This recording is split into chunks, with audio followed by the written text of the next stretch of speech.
오늘 하나님의 말씀을 함께 읽도록 하겠습니다. 어버이 주일이지만 제가 절기 설교를 준비하지 않았습니다. 그래서 그냥 교리 설교 우리 시리즈로 나가는 것 그대로 하도록 하겠습니다. 디모데후서 3장 15절부터 17절 지난주에 읽었지만 또 한 번 읽겠습니다. 자, 자리에서 일어나셔서 우리 함께 읽겠습니다. 신약성경 346페이지에 있습니다.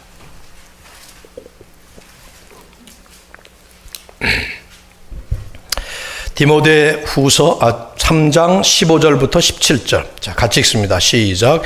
또 어려서부터 성경을 알았나니 성경은 능히 너로 하여금 그리스도 예수 안에 있는 믿음으로 말미암아 구원에 이르는 지혜가 있게 하느니라.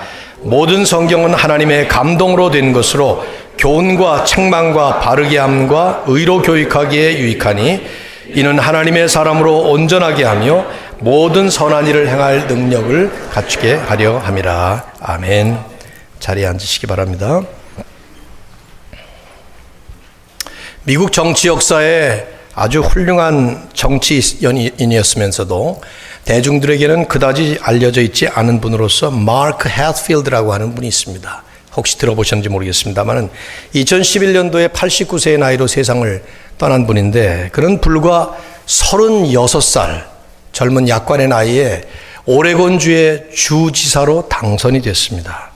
그래서 역사상 최연소 당선자가 됐는데, 주지사로 2번의 임기를 끝낸 후에는 미국 연방 상원의원에 당선이 됐습니다. 그리고 그 이후에 무려 만 30년 동안을 상원의원으로서 성공적인 정치가의 삶을 잘 살고, 그리고 깨끗하게 은퇴를 해서 오레곤주 역사상 최장기록의 상원의원으로 기록을 남겼죠. 이 마크 헥필드 상원의원은 정치가로서도 성공한 분이었지만 기독교인들에게는 아주 경건하고 의로운 크리스찬으로서 존경을 받았던, 잘 사셨던 그런 분으로 알려져 있습니다. 특별히 하나님의 말씀인 성경의 소중함을 누구보다도 잘 알았던 분입니다. 그분이 남긴 말을 제가 발췌해서 인용을 합니다. 이분이 하신 말씀이에요. 성경은 하나님의 진리의 원천이다. 그러므로 우리는 항상 성경에 몰두해야 한다. 체계적으로 그리고 열정적으로 몰두해야 하며 그 안에서 찾은 하나님의 뜻을 기꺼이 자신의 삶에 적용하겠다는 심정으로 성경을 탐구해야 한다. 중략하고요. 성경을 통한 하나님과의 부단한 교제, 그것만이 건강한 그리스도인의 삶을 존속할 수 있는 유일한 방법이다. 목회자나 신학자 이런 말을 했다면 대수롭지 않은 말이라고 여길 수 있겠지만, 이것은 정치판이라고 하는 세상살이의 가장 치열한 정치 현장에서 평생을 몸담았던 전문 정치인이 했다는 점이 귀담아 들을 만한 말이라고 생각이 됩니다. 이분은 자기가 말한 그 말 그대로 미국 정치판에서 40년 넘도록, 그리고 평생 그리스도인의 삶을 살아가면서 하나님의 말씀인 성경을 붙잡고 성경에 의지해서 그렇게 한평생 인생을 살았습니다. 성경이 그분의 성공적인 삶의 비결이었던 것이죠. 우리가 자주 인용하는 성경 말씀입니다마는 여호수아 1장 8절, 저는 여러분 이 말씀을 좀 외우셨으면 해요. 이 율법책을 내 입에서 떠나지 말게 하며, 성경 읽으란 얘기죠. 그것을 묵상하여, 늘 묵상하라는 거예요. 그 가운데 기록된 대로 다 지켜 행하라, 순종하라는 것이죠. 그리하면 내 길이 평탄하게 될 것이며 내가 형통하리라. 형통하리라. You will be successful. 성공하리라 하는 말이에요. 마치 성공의 비결이 하나님의 말씀을 계속 읽고 그 말씀의 진리를 깊이 묵상하면서 깨닫는 대로, 그 가운데 기록된 대로 다 지켜 행하는 순종의 삶이 되면, 그리하면 내 길이 평탄하게 된다, 형통하게 된다 말씀을 하고 있습니다. 성경은 어떤 책인가? 오늘 설교의 제목입니다. 요즘에 설교 제목이 상당히 그냥 단순하게 좀 투박한 그런 표현입니다만은 팬시하게 만들 이유가 없을 것 같아서 그냥 이렇게 하게 됐습니다. 지난주에 우리는 하나님의 일반 계시라는 성경적 진리에 대해서 말씀을 초보적으로 나누었습니다. 하나님은 우리에게 하나님을 나타내 보여주시기 위해서 두 가지 형태, 하나는 인간 내면에 하나님의 형상을 심어 놓으셨고, 또 하나는 이 모든 만물의 피조 세계에 하나님의 능력과 속성을 펼쳐놓으셨습니다. 그러나 인간의 죄와 타락으로 인해서 이러한 일반 계시로서는 인간 스스로 하나님을 찾고 구원의 길을 찾을 수가 없게 되어버렸기 때문에 하나님은 새로운 특별 계시를 허락해 주신 거예요. 그것이 바로 성경 말씀입니다. 그래서 우리는 성경을 Special Revelation, 특별 계시다 그렇게 얘기하죠. 즉 성경은 우리가 하나님을 인격적으로 만날 수 있도록 길과 진리요 생명이신 예수 그리스도를 믿게 해주고 또 그렇게 믿은 후에는 하나님의 온전한 사람으로 지속적으로 우리가 완성되어 가도록 우리를 세워주고 교훈과 책망과 바르게 함과 의로 교육해서 우리를 온전하게 세워주는 하나님의 특별 계시의 책이라는 말씀이죠. 디모데후서 우리 읽은 3장 15절부터 17절 말씀이 이 말씀을 너무 잘 말씀하고 있습니다. 다시 한번 보십시오. 이 진리를 너무나 잘 요약하고 있어요. 성경은 능히 너로 하여금 그리스도 예수 안에 있는 믿음으로 말미암아 구원에 이르는 지혜가 있게 하느니라. 성경이 우리에게 주는 것은 구원에 이르는 지혜, 구원받을 만한 wisdom, 지혜를 얻도록 하는 것입니다. 또 어떻게 얻습니까? 그 지혜는 오직 예수 그리스도 안에 있는 믿음으로만 얻게 되는 지혜입니다. 그런 지혜를 얻게 되면 우리는 하나님의 사람으로 온전하게, 퍼펙트하게 점점 성장하게 되어 있죠. 그래서 과거에는 선한 게 무엇인지 악한 게 무엇인지 구별조차도 못하던 인생이었지만 이제는 온전한 선한 일을 잘 행할 수 있는 그런 능력까지 갖추도록 만들어 준다는 거예요. 오늘과 다음 시간에 바로 이 하나님의 특별 계시인 성경의 특징을 좀 정경적으로 좀 나눠보려고 합니다.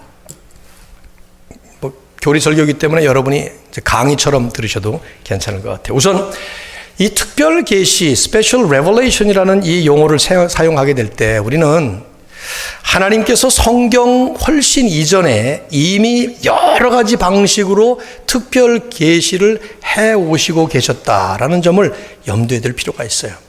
성경만이 특별 계시가 아니었다 이 말이죠. 일반적으로 인간의 내면에 하나님의 형상을 심어 놓으시고 우리 주변의 모든 만물에 하나님이 누구신가를 분명히 알 수 있는 계시를 해 주셨지만 그거 가지고 부족해서 죄와 타락으로 인해서 더 이상 그걸 볼 수 없는 인간들에게 특별 계시를 주실 때 하나님은 여러 가지 모양으로 하셨습니다. 이걸 히브리서 1장 1절과 2절이 잘 말씀하고 있습니다. 자, 한번 같이 읽어봅시다. 자, 여기 자막에 띄웠으니까요. 시작. 옛적의 선지자들을 통하여 여러 부분과 여러 모양으로 우리 조상들에게 말씀하신 하나님이 이 모든 날 마지막에는 아들을 통하여 말씀하셨으니 여기에 그리스도께서 성육신해서 우리에게 찾아오시기 전에 이미 여러 가지 모양으로 하나님은 계시하신 것이 있습니다. 여러 부분, 여러 모양으로. 어떤 것들이 그런 것들이 있죠? 여러분이 성경을 보다 보시면 아시는 것이 꿈, 환상, 이런 것들입니다. 그래서 꿈에 나타나시거나 음성을 들려주시거나 환상으로 보여주신 것, 이게 다 특별 계시예요. 또 대표적인 게 천사들을 보내신 것이죠. 천사를 보내서 하나님께서 특별한 메시지를 전하시는 거예요. 천사들은 우리 눈엔 보이지 않지만 하나님의 피조물로서 하나님을 돕는 그런 존재들 아닙니까? 지금도 존재합니다. 천사들에 대한 교리도 한번 다루게 되겠습니다만 또 하나님께서 직접 인간의 몸을 입으시고 현현하신 적도 있어요. 창세기 18장 같은 데 보면 소돔과 고모라 성을 멸하러 가는 세 존재가 있었는데 그 중에 한 분을 아브라함은 간파를 하고 붙잡고 여호와여 그리고 부릅니다. 두 명은 천사라서 그쪽으로 넘어가서 소돔과 고모라 성을 멸하게 되죠. 하나님은 아브라함에게 붙잡혀 있어요. 거기서 보면 인간의 몸으로 현현하신 적이 종종 있어요. 기적도 미러클들도 역시 하나님께서 행하시는 계시의 한 수단이었습니다. 일반 계시가 아니에요. 특별한 것이죠. 가장 보편적인 것은 히브리서 1장 1절의 말씀처럼 선지자들에게 하나님의 말씀을 주신 것이죠. 선지자들은 하나님으로부터 말씀을 받아서 그 말씀을 그대로 전달하는 거예요. 다른 사람들은 못 듣는 말씀이지만 선지자들이 들은 것입니다. 그러나 이 특별 계시의 마지막은 역시 예수 그리스도셨습니다. 그래서 모든 마지막 날에는 예수 그리스도를 통해서 말씀하셨다 하는 말씀을 하시고 있어요. 다시 한번 보신다면은 옛적의 선지자들을 통하여 여러 분과 여러 모양으로 우리 조상들에게 말씀하신 하나님이 이 모든 마지막에는 아들을 통하여 말씀하셨다. 이 마지막이라는 말은 하나님의 그 구속사의 마지막 단계란 말이에요. 예수님이 오신 지 2000년이 지나긴 했지만은 그 주님이 오심으로 인해서 하나님께서 택하신 백성들을 구원하신다는 그 구속의 역사의 마지막 단계로, 그 파이널 스테이지로 들어가시게 됐던 것이죠. 근데 그때 우리 하나님은 그 마지막 단계에 예수 그리스도를 보내시고 그분을 증거하시는 하나님의 말씀인 성경 말씀을 완성시키신 거예요. 그러니까 우리가 성경이 뭐냐 하고 질문한다면, 성경은 어떤 책이냐 하는 오늘의 설교 제목과 같은 질문을 한다면 우선 간단하게 대답할 수 있는 것은 성경은 예수 그리스도에 대한 하나님의 말씀입니다. 예수님 당신께서 그 말씀을 여러 번 하셨습니다. 대표적인 게 요한복음 5장 39절이에요. 한번 읽어볼까요? 시작. 너희가 성경에서 영생을 얻는 줄 생각하고 성경을 연구하거니와 이 성경이 곧 내게 대하여 증언하는 것이니라. 창세기에서부터 요한계시록까지 66권 1189장 전체가 지향하고 목적으로 초점을 맞추고 있는 것은 바로 예수 그리스도라 이 말이에요. 이 성경 전체가 내게 대하여 증언하는 것이니라. 부활하신 다음에 성경의 의미를 몰랐던 제자들을 만나서 예수님은 이런 말씀도 하셨어요. 누가복음 24장 27절에 모세와 모든 선지자의 글로부터 시작하여, 이건 구약 성경을 말하는 것이죠. 모세오경부터 모든 성경에 쓴 바 자기에 관한 것을 자세히 설명하시니라. 모든 성경이 예수님 당신에게 관한 말씀이었다는 것이죠. 그걸 또 한 번 말씀해요. 내가 너에게 말한 바 곧 모세와 율법과 선지자의 글과 시편, 이 구약 성경 전체를 이렇게 표현을 했어요. 그 당시에 이것은 나를 가리켜 기록된 모든 것이다. 이것이 이제 이루어져야 하리라. 성경은 하나님의 계시의 완성이고 하나님의 계시가 종결된 것입니다. 왜냐? 예수님께서 오셔서 그 모든 것을 종결하셨죠. 다 이루셨어요. 근데 그 예수 그리스도를 증거하는 책이 바로 성경이기 때문에 성경은 하나님의 계시의 완성이고 종결이에요. 이 말은 무슨 말인가 하면, 만일에 성경 외에 어떤 종류든 간에 다른 계시를 주장하는 일이 나온다 하면 그 얘기는 예수님 외에 또 다른 계시의 인물을 우리가 주장하는 것과 마찬가지예요. 우리는 그걸 가리켜서 이단이라고 얘기를 합니다. 그러니까 성경 외에 다른 얘기, 다음 시간에 제가 한 번 더 얘기를 나눠야 되겠는데요. 요즘에 미국의 신사도 운동 같은 거, 이단들의 그 주로 공통점들이 전부 새로운 계시를 얘기합니다. 근데 이제 그런 종파가 아니더라도, 전 미국에서는 기도원 경험을 많이 못 해봐서 모르겠습니다만, 한국은 기도원 같은 데 가보면 모든 기도원이 다 그런 거 아닙니다. 전부 그렇게 보는 건 아니지만 상당히 많은 것들이 계시 받았다고, 하나님으로부터 직접 음성 들었다고 그러면서 그 계시라고 하면서, 심지어는 그 입시 처리되면 아들이 어느 대학을 가는 게 좋겠습니까? 물으러 가는 사람들도 있어요. 또 그렇게 점치는 것처럼. 그러면 막 기도하다가 계시 받았다 그러면서 어느 대학을 가라 그러고 어느 대학을 가라 그러고 이런, 이 전부 이단들이에요. 신종 이단들이 얼마나 많은지 모르는데, 간단한 것은 그리스도 외에 혹은 성경 외에 다른 종류의 계시를 주장하거나 믿거나 하면 이거 전부 이단들입니다. 심지어 여러분이 꿈을 꾼다고 합시다. 하나님이 나타나실 수 있습니다. 설령 어젯밤 꿈에 하나님이 나타나셔서 너 이 학교 다니지 말고 저 학교로 옮겨라. 가셔도 좋아요. 그러나 그걸 계시라고 말씀하지는 마십시오. 그건 계시 아닙니다.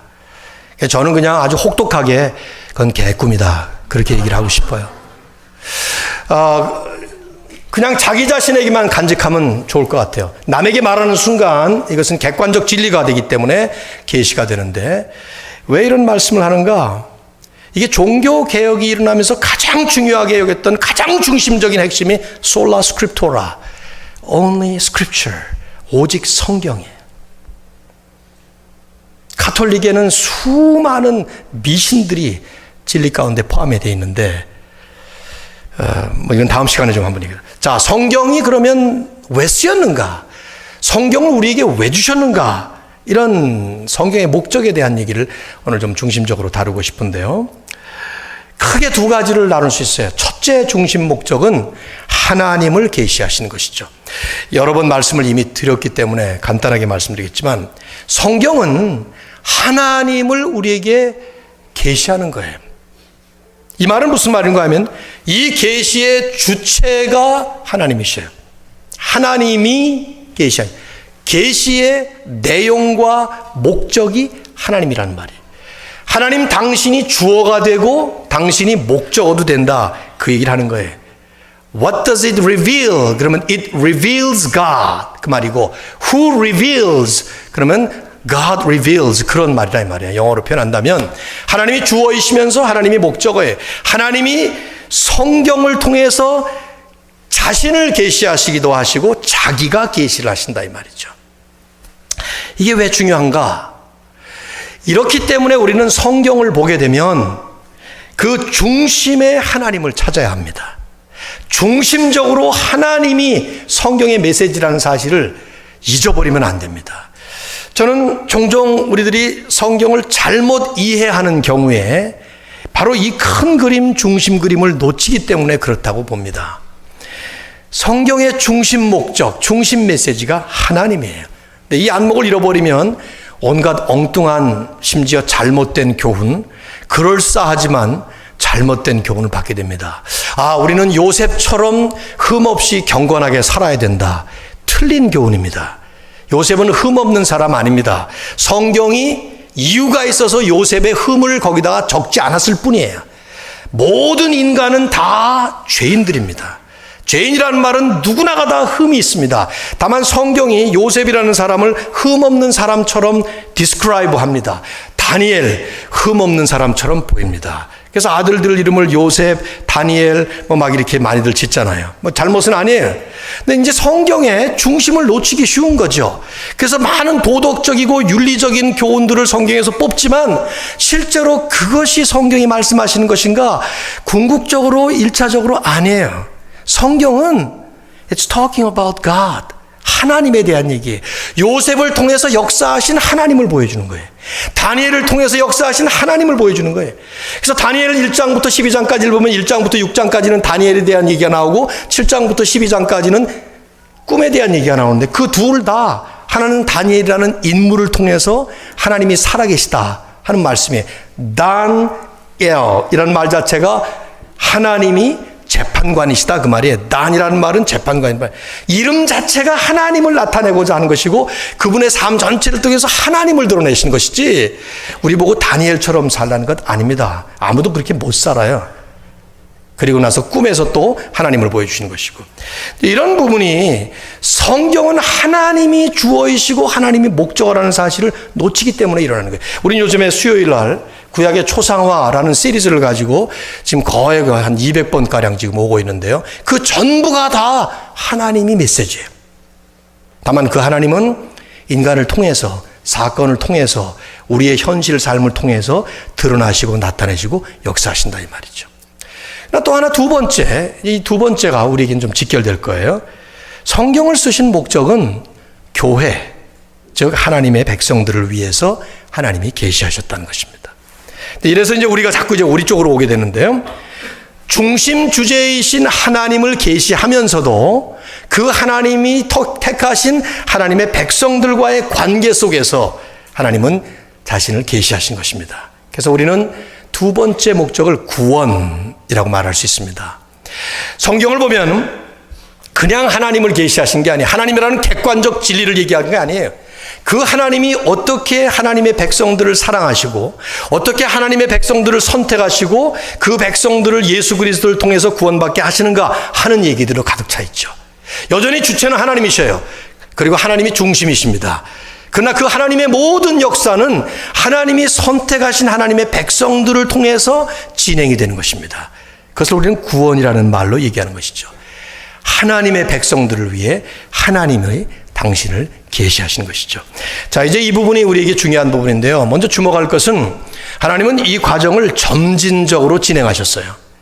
하나님이 당신을 계시하시면서 어떻게 하나님의 백성들을 구원하시고 그 구원하시는 길이 무엇인가를 보여주시는 것을 처음부터 쭉 보시면은 차근차근히 하나님께서 그 하나님의 섭리에 따라 하나님은 진행을 하셨습니다. 우선 제일 먼저 하나님이 직접 대화를 하기 시작하셨죠. 누구하고? 아담하고. 그래서 아담하고 하셨던 일은 아담에게 말씀하시고 아담은 그 얘기를 듣고, 그러니까 아담은 하나님의 육성을 직접 들은 사람이에요. 죄 지었을 때도 아담아 내가 어디 있느냐 하나님 말씀하시고 제가 여기 숨었습니다. 하나님하고 대화하잖아요. 대화를 하기 시작했어요. 또 환상이나 꿈을 통해서 혹은 천사들을 보내시기도 하고, 그러다가 하나님께서 어느 시점에 직접 당신의 손으로 직접 쓰신 말씀을 안겨주십니다. 그게 뭡니까? 십계명이죠. 최초로 십계명을 얘기할 때 하나님이 직접 돌판에 새기셨다. 그런데 하나님은 손이 있어요, 없어요? 없죠. 하나님 손이 없습니다. 그런데 돌판에다 직접 당신의 손으로 새겼다 하는 일종의 우리 인간적인 그런 표현으로, 그런 표현이 많이 나오지 않습니까? 그런 표현을 하셨는데 어쨌든 그것을 하나님이 직접 쓰신 거예요. 그래서 모세 십계라는 영화를 보면 막 불이 막 이렇게 써내려가는 그런 거 보이는데 모르죠. 어떻게 됐는지 정확하게는 모르지만 아무튼 직접 쓰셔서 그걸 주셨어요.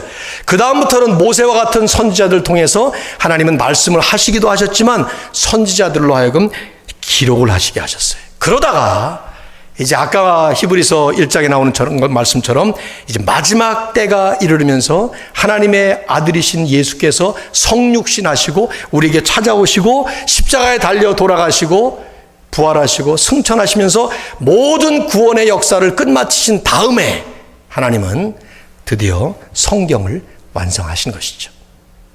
그때까지는 구약만 있다가 이제 신약까지 하나님은 완성하셔서 우리 앞에 지금 놓인 완벽한 정경이 이렇게 주어지게 된 거예요. 하나님께서 성경을 이렇게 쓰셔야만 했던 이유가 무엇이냐? 목적이라고 보다도 이유라고 얘기를 해야 될 것 같은데, 우리가 성경을 전체를 다 보면 이게 잘 이런 우리들을 위해서 잘 요약해 놓은 고백서들이 참 감사해요. 저는 웨스트민스터 신앙 고백서를 보면, 웨스트민스터 컨페셔널 페이스를 보면 두 가지로 정리를 해놨어요. 하나님께서 성경이라고 하는 이 귀한 하나님의 말씀을 우리 손에 들려주신 이유가 뭐냐? 첫째는요, 하나님의 진리 그 자체를 훨씬 더 잘 보존하고 전파하시기 위해서 하신 것입니다. 여러분, 이제 성경을 하나님이 주시지 않았다면 얼마든지 지금도 하나님은 꿈이나 환상을 통해서 우리에게 나타나셔서 하나님의 말씀하시고 보여주시고 그럴 수 있어요. 천사들을 보내서 또 하나님이 못하시는 게 아니에요. 혹은 선지자들을 보내서 어떤 선지자 같은 사람들을 세워서 그 사람들을 통해서 말씀하실 수도 있지만, 그렇게 한 번 듣고 끝나는 말씀이 아니라 또 잘못 들을 수 있는 그런 오류가 있기 때문에 그렇게 하지 않고 아주 정확하게 보다 더 확실하고 보다 더 확고한 진리의 보존 수단으로서 하나님은 글로 우리 인간에게 있어서 유일하게 이 언어의 그 만물의 영장으로서 받은 그 은사를 우리가 발휘할 수 있는 그 글로서 하나님은 성경을 남기시게 된 것이죠.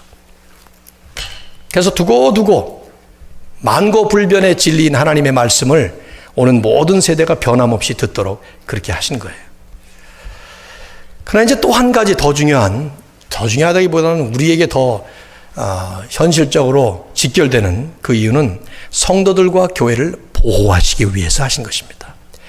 여러분, 성경이 우리를 보호하기 위해서 주신 것이라는 말씀이 이해가 되십니까? 이게 굉장히 중요한 성경적 진리거든요. 왜 성경을 주셨는가? 얼른 생각해보면 우리는 너무 두꺼운 책, 읽어도 뜻도 모르겠고 이런 생각이 드는 게 이 성경인데, 성경이 나를 보호하기 위해서, 하나님의 백성들인 교회를 보호하기 위해서 주셨다 하는 것을 여러분 이해가 되세요? 성경적으로 이것이 아주 분명한 사실입니다. 우선은 죄성으로부터, 우리 안에 있는 죄성 때문에요, 하나님의 말씀 한번 들어봤자 우리는 그 죄성 때문에 돌밭에 떨어진 씨앗처럼 사라져버리고 맙니다. 성경이 없으면 계속 반복해서 그걸 묵상하지 못합니다. 우리 죄성 때문에 죄성으로부터 보호하고, 또 하나는 악한 사탄과 세상의 악의 세력으로부터 우리를 보호하기 위해서 이 말씀을 주신 거예요. 자, 긴 설명보다도 제가 한 가지 예를 들겠습니다. 기억나시나요? 예수님께서 공생애를 퍼블릭 미니스트리를 처음 시작하실 때 시험을 받으신 그 얘기. 마태복음 4장에 보면 예수님이 40일 동안을 금식하셨습니다. 그리고 40일 후에 그 인간이 굶을 수 있는 마지막 그때가 40일이라고 그래요. 보통 이제 아무것도 물까지 안 마시면 20일 정도가 맥시멈이라고 합니다. 근데 물 마시고 그러면 40일까지 간다는데, 아무튼 예수님께서 40일을 금식을 하신 다음에 사탄이 찾아왔습니다. 그리고 사탄이 3번 시험을 하죠. 유혹을 합니다. 템테이션. 첫 번째가 뭐죠? 돌을 떡덩이로 만들어서 먹으면 될 거 아니냐, 너 하나님의 아들이라면. 두 번째가 뭐예요? 높은 데로 데리고 올라가서 뛰어내려라. 그러면 성경에 나오지 않느냐? 천사들을 보내서 네 발을 받들어 주리라. 세 번째는 뭡니까? 모든 것이 다 보이는 산 꼭대기에 올라가서 다 보여주면서 내게 절하라. 나한테 경배하면 내가 너하고 싸우지 아니하고 그냥 간단하게 깔끔하게 너한테 모든 승리를 안겨주겠다. 여러분, 이 3번의 유혹은 예수님만 받으신 유혹이 아니었습니다. 사실 이 유혹 안에는, 이 시험 안에는 상징성이 들어있습니다. 모든 인간이 이 3 부류의 3 분야에서 시험을 받습니다. 우리는 먹는 것 가지고 시험 받습니다. 먹는 것. 두 번째는 하나님을 시험하는 문제가 끊임없이 생겨집니다. 세 번째는 누구를 경배의 대상으로 삼을 것인가. 이것이 우리의 시험거리입니다. 특별히 그리스도인들. 자, 예수님께서 중요한 것은 이 3번의 시험을 간단하게 아주 너끈하게 해결하시고 사탄을 쫓아버리십니다. 어떻게 하셨죠? 말씀을 인용하셨어요. 3번 다 신명기에 나오는 말씀이에요. 돌을 떡으로 만들라 그랬더니 신명기 8장 3절을 인용하시면서 사람이 떡으로만 사는 것이 아니라 여호와 입에서 나오는 모든 말씀으로 사는 것이니라. 그 얘기를 딱 듣고는 사탄도 시편의 말씀을 인용을 해요. 그래서 뛰어내려라. 그러면 천사를 보내서 받들어 주리라 하는 말씀을 인용을 해요. 그때 예수님은 신명기 6장 16절 말씀을 인용하시죠. 주 너의 하나님을 시험하지 마라. 말씀 그따위로 인용하는 거 아니다. 그 뜻입니다. 그러자 자기에게 절하라고 할 때 예수님 또다시 신명기 6장 13절 인용하시죠. 오직 주 너의 하나님께 경배하고 그분만 섬길지니라. 그 3마디에 사탄은 그냥 물러가 버립니다. 우리가 보면은요, 이게 무슨 페어리테일처럼 잘 이해가 안 돼요. 근데 우리가 분명하게 봐야 될 것은 세상의 가장 무서운 적이라고 볼 수 있는 그 사탄, 예수님에게만 적이 아니라 심지어 우리에게도 가장 사악하고 궁극적인 원수 노릇을 할 그 사탄을 이기는 그 무기가 바로 하나님의 말씀이라는 사실을 보여주는 아주 전형적인 성경의 예화예요. 이것이. 그래서 바울은 에베소 6장을 보면은요, 우리의 그 인생을, 에베소 교회 교인들을 향해서 그리스도인의 삶, 크리스천 라이프를 spiritual battlefield라고 얘기를 했어요. 영적인 전투장에 비유를 합니다. 그러면서 우리로 하여금 너의 씨름은 혈과 육에 대한 것이 아니요 정사와 권세와 하늘에 있는 악의 영들에 대한 것입니다. 이렇게 말씀을 하면서 마치 이 완전 무장한 로마 군인의 그 무장한 모습을 그려줍니다. 거기 보세요. 진리의 허리띠를 띠고 의의 호심경이란 말은 보호할 호자, 마음심자, 경자는 모르겠네, 뭔지 저게. 아무튼 브레스트플레이트라는 말이에요. 그러니까 창 같은 걸 이렇게 막을 수 있는 그런 건데, 이게 쉴드하고는 틀려요. 왜냐하면 그 다음에 이제 방패가 또 나오니까. 복음의 신, 군화를 신고, 또 믿음의 방패를 가지고, 그리고 구원의 투구를 가지고, 마지막 하나가 또 있어요. 그게 뭐죠? 성령의 검, 곧 하나님의 말씀을 가지라. 완전 무장한 로마 군인이 갖춰야 될 것을, 가장 중요한 부분들을 설명하면서 진리의 허리띠, 의의 호심경, 복음의 신, 믿음의 방패, 구원의 투구, 이 5가지는 모두가 다 방어용 무기들이에요. 무기라고 볼 수 없어요. 그냥 방어 도구야. 디펜시브 웨폰이라 이 말이에요. 유일하게 오펜시브 웨폰이, 공격형 무기가 성령의 검, sword of the spirit. 근데 그게 뭐냐? 하나님의 말씀. 그것으로 이기라, 그 말이죠. 그냥 쉽게 적용해 봅시다. 우리가 가장 많이 사용하는 말 가운데 하나가 상처받았다는 말이에요. 힘들다는 말이에요. 어렵다는 말입니다. 뭐 그런 일들을 수도 없이 겪으니까.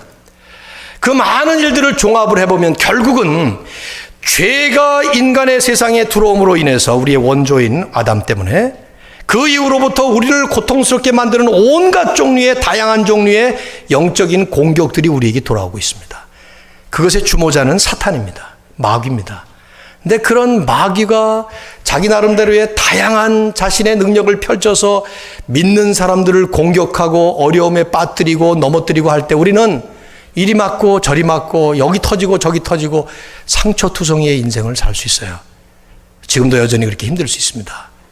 근데 왜 그런가? 그렇게 질문한다면, 이런 말씀에, 이런 진리에 입각한다면 그것은 우리가 하나님의 말씀이라는 검이 없기 때문에 그래요. 그걸 휘두르지 못하기 때문에 그래요. 왜 늘 당하고 상처 입고 여기 터지고 저기 터지고 하는가? 하나님의 말씀인 이 성령의 검을 휘둘러서 살면 얼마든지 이길 수가 있는데, 예수님처럼 유혹받을 때 그 말씀으로 물리쳤던 것처럼 우리에게 이 부분이 영락없이 떨어져서 그런 것이죠. 저는 여호수아 1장 8절이 너무 귀해요. 너무 간단하고 너무 좋아요. 이 율법책을 내 입에서 떠나지 말게 하라. 끊임없이 읽으라는 것이죠. 읽을 때 그냥 눈으로 읽지 마세요. 소리내서 읽는 것이 유대인들처럼 그렇게 읽는 것이 정상입니다. 하나님이 성경을 그렇게 디자인하셨어요. 소리내서 읽을 때 내 입과 내 귀 그리고 내 눈이 다 갑니다. 하나님이 참 신기하게도 우리의 그 지성을 눈, 귀, 입을 통해서 하시고 있어요. 언어는 그거와 관련이 되는 거예요. 그리고 그것을 묵상하라. 묵상은 되씹는 것입니다. 소가 반추하듯이 먹은 것 또다시 올려서 되새김질하고 또 하는 것처럼 계속 메디테이트 하는 거예요. 반추하는, 생각하고 또 생각하고 생각하고 또 생각. 그리고 깨닫는 대로, 그러면 깨달음이 있으니까 그것을 지켜 행하라. 그러면 내 길이 평탄하게 될 것이요 내가 형통하리라. 졸업하는 학생들에게 날 보고 만일에 오늘 목사님이 졸업하는 사람들을 향해서 메시지 주세요. 그러면 저는 이거 드릴게요. 그냥 여호수아 1장 8절. 왜냐하면 여기 이 말씀이 들어있거든요. You will be successful. Wherever you go, 어디로 가든지 You will be prosperous. 평탄하게 될 것이다. 그거 좀 미신 아닙니까? 아닙니다. 하나님의 말씀입니다.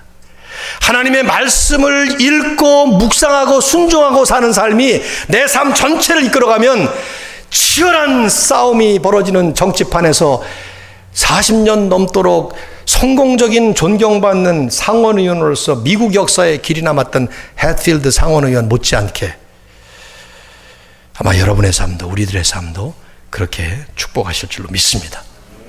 아멘. 웨스트민스터 신앙 고백서의 1장 1조, 제가 지난주에도 잠깐 읽어드렸습니다마는 저는 너무나도 잘 설명한 부분이라고 생각해요. 읽어드릴게요. 하나님께서는 여러 시대에 여러 방식들로 자기 자신을 계시하시고 자신의 뜻을 교회에 선언하시기를 기뻐하셨고, 또한 그 진리를 더 잘 보존하고 더 잘 전파하시기 위해서 또한 육신의 타락과 사탄의 악의와 세상의 악의에 대항하여 교회를 더 굳게 세우시고 위로하시기 위해서 그 계시하신 내용을 그동안은 말씀으로만 했던 것을 온전하게 기록하시게 되었다. 그게 성경이란 말이에요. 그러므로 성경은 가장 필요하게 되었고, 하나님께서 그동안 그의 백성들에게 자신의 뜻을 계시하시던 이전의 방식들은 중단된 것이다. 다음 시간에 또 한 번 말씀을 나누게 되겠습니다마는, 이제 그렇기 때문에 우리에게 더 이상 다른 계시가 필요하지 않습니다. 아니, 더 정확하게 말씀을 드릴게요. 더 이상의 다른 어떤 종류의 계시도 성경 외에 다른 종류의 계시를 주장하게 되면 그건 곧 이단이에요. 2000년 교회 역사가 그렇게 온 것입니다. 그런데 가톨릭이 자꾸 그렇게 이단으로 가니까 성경 말씀에 깊이 묵상으로 들어갔던 마틴 루터나 요한 캘빈이나 위클리프나 존 허스나 이런 수많은 순교했던 종교 개혁자들을 포함해서 그분들은 솔라 스크립토라, 오직 성경. 전 다음 시간에 여러분에게 성경의 충분성, sufficiency, 성경의 종결성, finality, 이런 부분을 좀 이단과 관련해서 말씀을 드리겠습니다만은, 오늘 우리에게는요, 예수 그리스도 탄생 이전에 기록된 구약의 39권, 그리고 그리스도께서 오셔서 죽으시고 부활하시고 승천하신 이후에 사도들이 성령의 감동으로 쓰신 27권의 성경, 66권의 이 성경만 우리에게 하나님의 말씀으로 있을 뿐이에요. 가톨릭은 외경이라고 하는 아파크리파라고 하는 그 후대에 첨가된 책들을 성경에다가 포함하고 그 안에서 교리를 뽑기도 하지만 이건 하나님의 말씀이 아닙니다. 그냥 여러분이 재미삼아 한번 외경이라는 것을 한번 찾아서 읽어보십시오. 엉뚱한 얘기들로 가득 차 있어요. 근데 그걸 왜 그들은 성경이라고 믿는가? 종교개혁의 반작용을 하느라고, 카운터 레포메이션 하느라고 그렇게 된 거예요. 연옥 같은 것들도 전부 외경이 나오는 얘기인데 하나님의 권위를 찾아볼 수 없는 책들이에요. 어쨌든 전 지금 이 시간에 가톨릭을 비난하는 것이 아니라 성경이 우리에게 최종 계시로 완성됐다는 것이죠. 여러분, 이 말씀을 기억할 필요가 있습니다. 요한계시록 22장이 마지막 결론입니다. 성경의 마지막 결론장인 이 마지막 부분에 18절과 19절에 분명하게 하나님은 요한에게 환상으로 말씀을 하셨습니다. 만일 누구든지 이것들 외에 더하면, 물론 거기에는 예언의 말씀이라는 말이 나와 있지만은 성경 전체를 봐도 좋아요. 이 두루마리에 기록된, 성경에 기록된 재앙들을 그에게 더할 것이요. 성경 외에 이단들처럼 뭘 첨가한다, 더한다, 그러면 성경에 나오는 재앙들이 그들에게 더해진다는 거예요. 만일에 누구든지 이 안에서 그걸 제해버리면, 빼버리면 하나님이 이 두루마리에 기록된 그 축복, 생명나무와 거룩한 성에 참여하는 것을 제하여 버리시라. 무슨 말입니까? 이것으로 완성됐다는 거예요. 제할 수도 더할 수도, 제해서도 더해도 안 되는 완성된 하나님의 말씀이라는 것이죠. 결론 말씀으로 들어가겠습니다. 성경이 정경으로 완성된 이후에 신약 성경까지 포함해서 지난 2000년 교회사는 물론이거니와 지금도 여전히 우리의 삶의 현장에는 하나님의 말씀인 성경을 통해서 삶이 변화되고 인생이 바뀌고 삶의 축복을 체험하는 일이 수없이 일어나는 것을 우리는 체험을 합니다. 그런 예화는 시간이 없어 들 수 없을 정도로 많죠. 대표적인 초대교회에 방탕하였던 그러나 훗날 탁월한 신학자가 된 어거스틴, 이분은 밤이 깊고 낮이 가까웠으니 그러므로 우리가 어둠의 일을 벗고 빛의 갑옷을 입자 하는 그 로마서 13장 12절 그 한 말씀을 읽으면서 방탕한 페르나에서 거룩한 성자로 한 번의 단순간에 바뀌어지게 되었습니다. 그 말씀 한마디에 하나님이 그 말씀을 읽으라 하는 음성을 들으면서, 마틴 루터 종교개혁자, 탁월한 신학자이긴 합니다. 그러나 그분은 오직 의인은 믿음으로 말미암아 살리라 하는 로마서 1장 17절 하박국을 인용하는 그 말씀 한마디를 가지고 그 말씀에 의해서 오직 믿음, 솔라 피데, 종교개혁의 기치를 높이 들었던 것이죠. 이런 전설 같은 에피소드는 교회사에 셀 수 없이 수없이 많아요. 개인이 이런 경험을 한 것 말할 것도 없지만 공동체 전체가 성경 말씀 하나로 그냥 뒤집어지는 역사가 일어나는 것도 얼마나 많은지 몰라요. 성경에도 나옵니다. 아마 그 클래식한 장면과 예화는 느헤미야 8장이라고 생각해요. 느헤미야 8장을 보면 이스라엘 전체가 죄와 타락으로 인해서 바벨론의 포로로 잡혀갔다가 돌아왔습니다. 그런 다음에 이스라엘은 한마디로 성전도 무너지고 모든 게 다 황폐한 영적인 피폐함도 나락으로 떨어져 버린 그런 이스라엘 역사의 최바닥을 쳤던, 근데 바로 그때 구약 역사의 마지막 부흥이 일어납니다. 진정한 리바이벌이 일어나요. 어떻게 일어나나요? 한번 읽어보세요. 느헤미야 8장을 보면 율법의 말씀을 듣기 위해서 모든 백성들이 광장에 모입니다. 모이라고 한 게 아니에요. 잘 보시면 백성들 스스로가 모여서 율법을 읽어달라고 그래요. 벌써 준비가 된 것이죠. 말씀 받을 준비가 된 거예요. 우린 주로 이제 제가 설교를 좀 더 하려고 그래도 여러분이 그만하세요, 이제 이런 입장이잖아요, 대개가. 그런데 그만하지 마시고 하시라고 계속 그런 식으로 나온다는 말이죠. 더 할까요? 하는 생각이 지금 막 들고 있는데 다 모였어요. 그때 율법사인 에스라가 강단 위에 올라가서 율법을 읽겨 책을 딱 펼칩니다. 그때 백성들이 자리에서 일어납니다. 우리가 하나님의 말씀을 읽을 때마다 일어나는 것은 바로 이 모습 보면서 우리들이 취하기 시작한 제스처인데, 그리고 읽기 시작해요. 새벽부터 정오까지 만 6시간 동안을. 느헤미야 8장 3절을 보면 이렇게 말씀을 하고 있죠. 새벽부터 정오까지 남자나 여자나 알아들을 만한 모든 사람 앞에서 읽음에 뭇 백성이 그 율법책에 귀를 기울였는데 좋은 사람이 없었어요. 에스라가 모든 백성 위에 서서 그들 목전에 책을 펴니 책을 펼 때 모든 백성이 일어나리라. 에스라가 위대하신 하나님 여호와를 송축하며 모든 백성이 손을 들고 아멘 아멘 하고 응답하며 몸을 굽혀 얼굴을 땅에 대고 여호와께 경배하니라. 그러면서 백성들은 울기 시작했습니다. 왜 우리가 바벨론으로 포로로 잡혀가야만 했는가? 조상들의 죄와 자신들의 죄를 함께 통회하면서 회개하면서 울기 시작했어요. 그때 느헤미야가 말리기 시작하죠. 지금은 하나님의 성일이다. 기뻐해야 될 때다. 마음껏 먹고 축하하자. 구약 역사의 마지막 부흥이 일어나는 거예요. 여러분 자세히 보시면은요, 에스라나 느헤미야가 기가 막힌 설교를 한 게 아니에요. 그들의 설교가 탁월해서가 아니었어요. 그냥 말씀을 읽기만 한 거예요. 조용히 읽기만 한 거예요. 그런데 그 말씀이 잘 준비된 마음밭에 떨어질 때 그냥 읽기만 하는 그 말씀이 그들 안에 부흥을 일으킨 것이죠.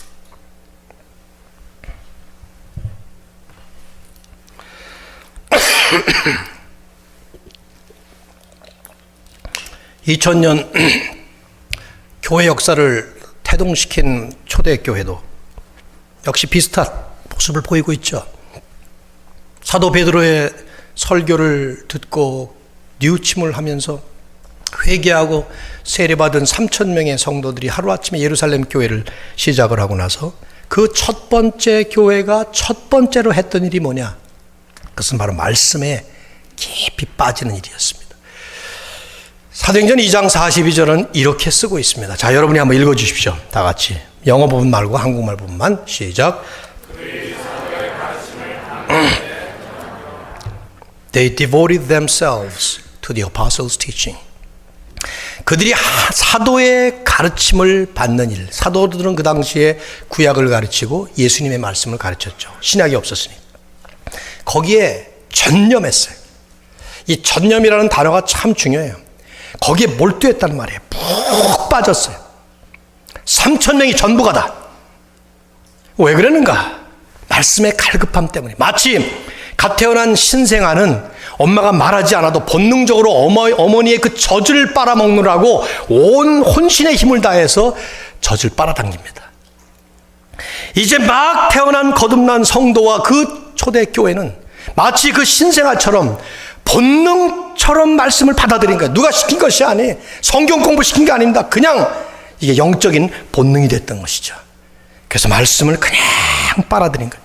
그래서 말씀을 통해서 하나님의 진리를 배우고 하나님의 뜻을 깨닫고 자신들이 이제부터 어떻게 살아야 될 것인지 하늘나라 천국 백성의 성도의 삶의 원리를 터득하는, 그걸 배우느라고 전념해서 하나님 말씀으로 들어갔던 것입니다. 오늘처럼 무슨 이벤트를 만들고 성경 통독 성경 무슨 프로그램 이런 거 한 게 아니에요. 그게 나쁘다는 게 아닙니다. 워낙 잘 안 되니까 그런 거라도 하면 좋겠지만, 진정으로 거듭나서 하나님의 은혜를 체험하게 되면 그 하나님의 말씀을 빨아들이는 이 작업이 저절로 일어나게 되어 있는 거예요. 이것이. 여러분이 설교의 은혜를 받으시면 안 돼요. 말씀의 은혜를 받아야 돼요. 설교는 말씀으로 인도하는 도구일 뿐이에요. 늘 성도들이 자주자주 하는 얘기 보면 누구 설교의 은혜 받았다, 누구 설교가 좋다. 어떻게 보면은 하나님의 말씀을 떠나면 그건 헛소리가 되는 것입니다. 말씀 자체, 예수님께서 왜 떠나셨는가? 성령이 오시도록 떠나셨어요. 그럼 떠나시면서 하신 말씀이 성령이 오시면 너희를 진리 가운데로 인도하시리라. 그리고 첫 번째 하신 것이 성령의 감동을 통해서 인간 저자들을 활용하셔서 성령께서는 성경을 완성하셨습니다. 하나님의 말씀은 성령의 감동으로 쓰셨다는 말씀이. 그리고 우리가 그것을 읽을 때마다 이 말씀은 이제 우리를 계속 진리로 인도하시는 것입니다. 어떻게 인도합니까? 히브리서 기자가 정말 말씀을 잘했죠. 이 말씀 보세요. 뭐라고 그랬는가? 하나님의 말씀은 어떻게 됐어요? 살아있어요. living. 이게 글자가 아니에요. 그냥 책이 아니라 이 말이 살아계신 하나님의 살아계신 말씀이라면 living word of the living God 이라는 말이죠. 그 표현이. 그 말씀은 살아있기 때문에 이 말씀을 읽으면, 묵상하면, 이 말씀대로 살려고 마음을 열고 들어가 보면 그 안에 운동력이 있어요. moving. 그래서 혼과 영과 어떤 검보다도 예리하여 혼과 영과 관절과 골수를 찔러 쪼개기까지 하며 마음과 생각의 뜻을 감찰하느니라. 이 말씀 여러분, 로마 시대였기 때문에 지금 그 당시에 뭐 최고의 무기가 칼이지 않습니까? 그러니까 좌우에 날선 검 뭐 이런 표현을 썼는데, 이거를 요즘식으로 하면 좀 바꿔야죠. 그죠? 요즘에 뭐 칼 가지고 싸웁니까?